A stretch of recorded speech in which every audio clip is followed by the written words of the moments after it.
soleh itu anugerah dari Allah Subhanahu wa Ta'ala. Ya. Soleh itu adalah benar. Ya. Anak benar. Ya. Memang berat mendidik anak jadi anak soleh itu berat, bukan hal yang mudah. Tetapi pahalanya luar biasa. Apa di antaranya manfaat jadi punya anak soleh? Satu di antaranya mesti dia mendoakan kita walaupun kita belum meninggal. Apalagi kalau sudah meninggal, doanya bisa menembus alam.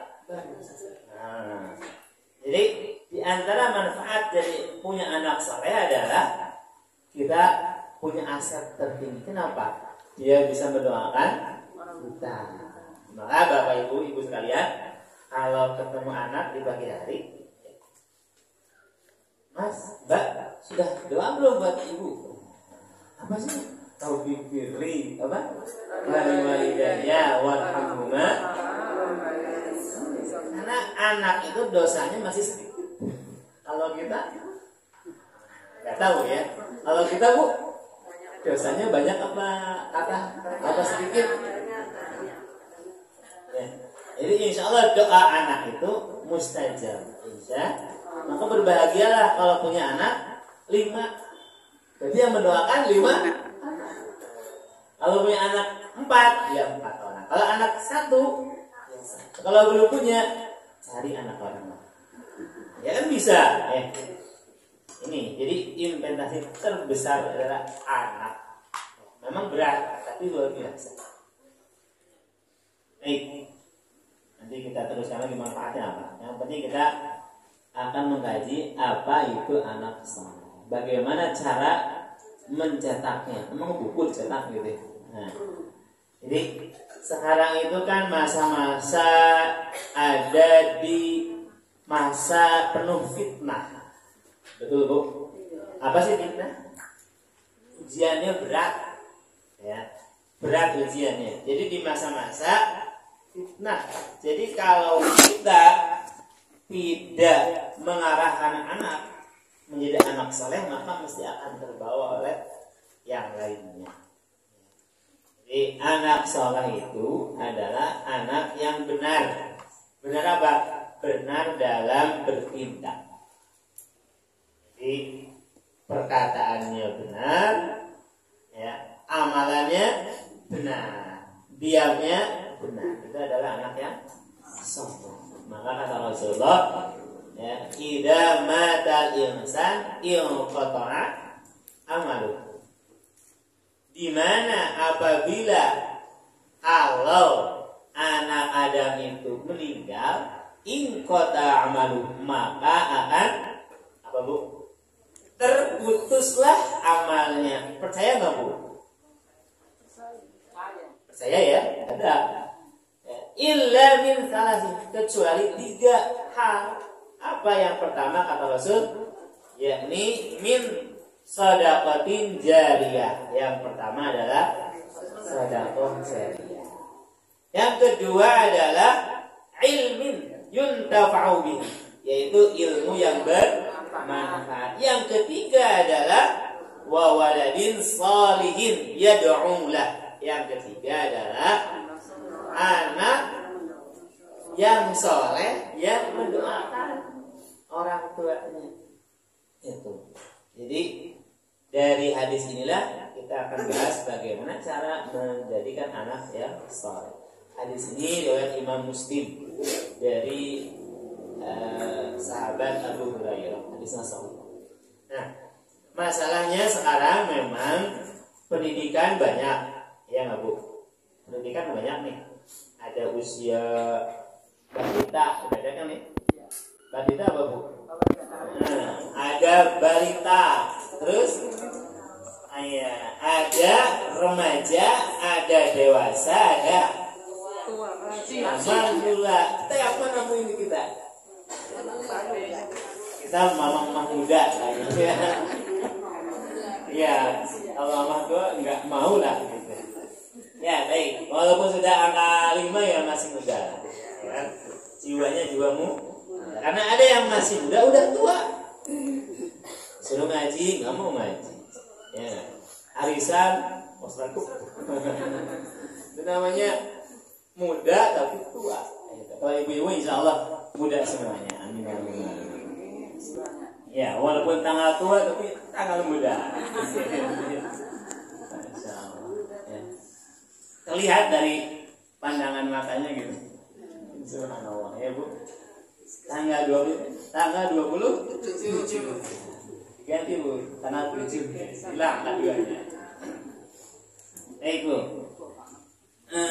Terus bagaimana agar kita menjadikan anak yang saleh? Yang pertama adalah doa. Ada 3 saja yang kamu. Jadi kita akan bahas. Pertama adalah agar kita mempunyai anak yang saleh adalah doa. Apa Bu? Doa. Emang doa Ustaz? Iya. Tapi apakah kita sudah berdoa? Kapan doa yang terbaik? Doa di saat dibutuhkan.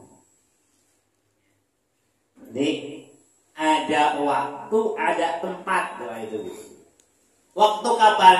Salah satunya adalah di fi sulusal lail, di sepertiga malam. Nangis tuh, pukullah anak kita dengan pukulan. Sekarang itu adalah bukan masanya mukul anak jebret gitu. Bahkan bisa dipenjara gitu. Ya kan? Kemudian ada orang tua karena ya itu ya, anaknya malah dibunuh sama bapaknya ya. Ini maka di penjara gitu. Nah, bagaimana ya di masa-masa sekarang ini ya kita harus dekat. Masa-masa harus dekat dengan anak ibu-ibu.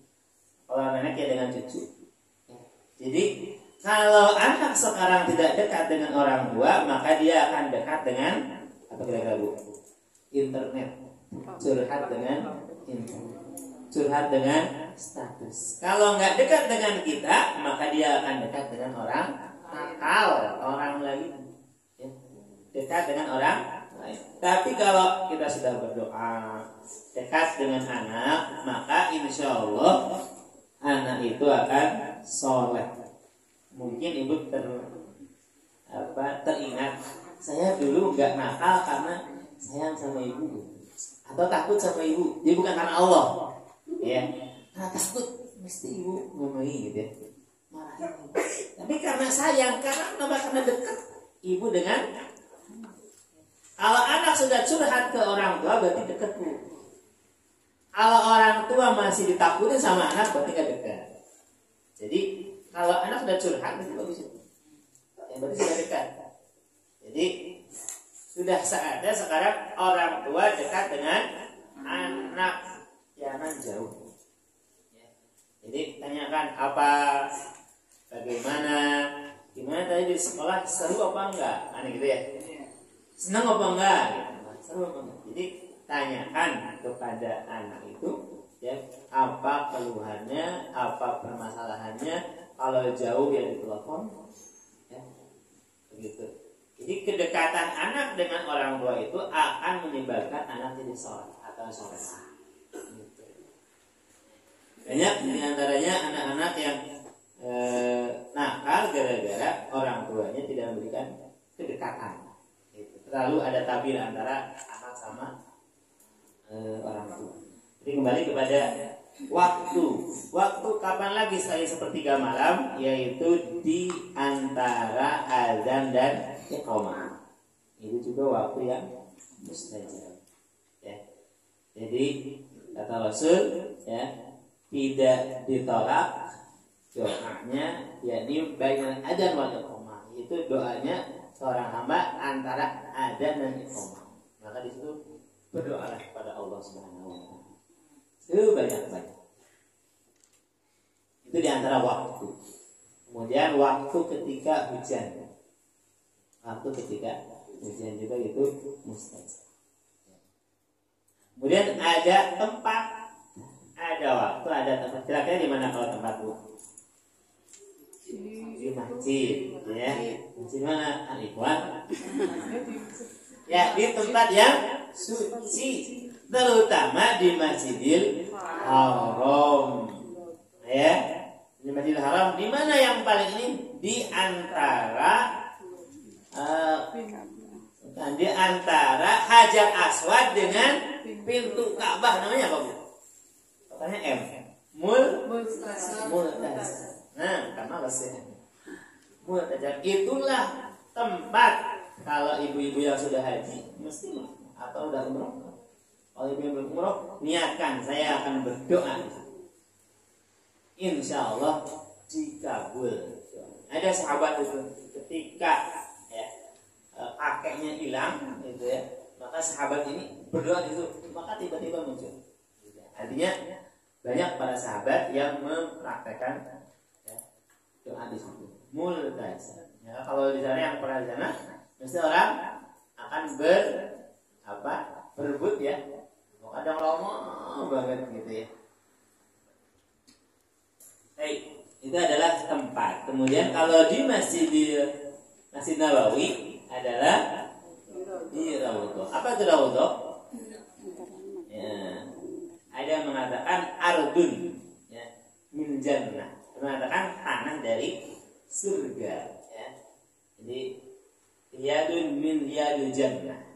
Jadi dia tempatnya antara mimbar Rasulullah dengan rumahnya Rasulullah. Itu adalah Raudhah. Ya, kalau di sini ada rumah Quran. Raudhah udah nggak ada ya. Ada Kamila yang punya adiknya. Baik. Itu adalah tempat. Kalau di sana, kalau ada yang ke sana berarti ditandai oleh takmir masjidnya ya. Kalau yang Raudhah itu sejadahnya hijau. Kalau yang merah bukan. Kalau di sananya ada apa? Muhammad, Allah Muhammad gitu. Di antara itunya apa namanya, tiang-tiangnya. Baik, tempat dan masih banyak lagi tempat-tempat yang lain. Ya. Para ibu sekalian, itu adalah masalah doa. Kemudian kalau kita lihat bagaimana perjuangan dari para al-anbiya, ternyata mereka ingin punya anak soleh itu bukan ketika sudah lahir, sebelum lahir pun sudah berdoa. Contohnya sinten? Nabi Ibrahim alaihissalam. Ya. Apa doanya yang terkenal, Bu? Rabbi habli minas sholihin. Apa artinya, Bu? Rabbi ya Rabbi habli, anugerahkanlah untukku minas sholihin, anak-anak yang saleh. Itu adalah doa. Berapa kali kita berdoa? Sebanyak-banyaknya. Oh ibu, anak saya sudah rumah tangga, kan masih anak. Ayo kita doakan. Ya. Walaupun sudah tua anaknya nggak apa-apa, karena doa orang tua adalah mustajab. Rabbi habli minas sholihin. Karena doa adalah faktor utama dari anak menjadi saleh.